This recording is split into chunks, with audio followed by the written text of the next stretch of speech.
kind of Holocaust industry, which is a whole another place where Jews envision themselves, before that takes off.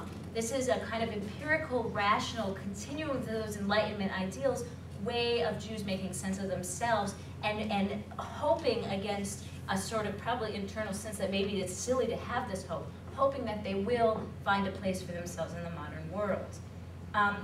And what I want to then kind of conclude with is talking about the ways in which demographics for Jews become a kind of existential, have an existential purpose, right? That texts about who is the Jewish community, counting them, like the exponent article said, about affiliation, mobility, household characteristics, population estimates. These become existential texts for Jews, ways that they assert their existence after World War II with in a certain sense, a kind of vengeance.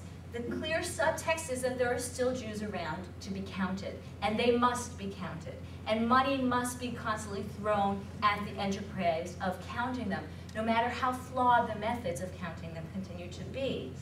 And it's also asserting a new term, or many new terms of existence. You see in the surveys after World War II, the invention of the category of ethnic, right? You see discussion of what it means to be a cultural Jew, a secular Jew.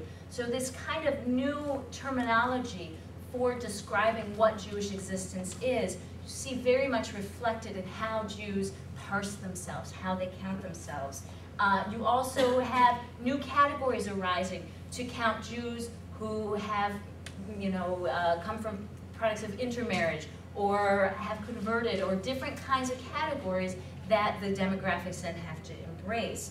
And the kind of, one of the major focal points of post-war demographic studies become intermarriage, right? Because that becomes the kind of place of community anxiety about existence that these demographic efforts are trying to answer. And so you have just a huge amount of money spent on trying to understand how many Jews are intermarrying, are their children remaining Jewish, what can the Jewish community do to make it less likely that Jews will intermarry, as if the answers to that are somehow in the counting of the incidence of this issue.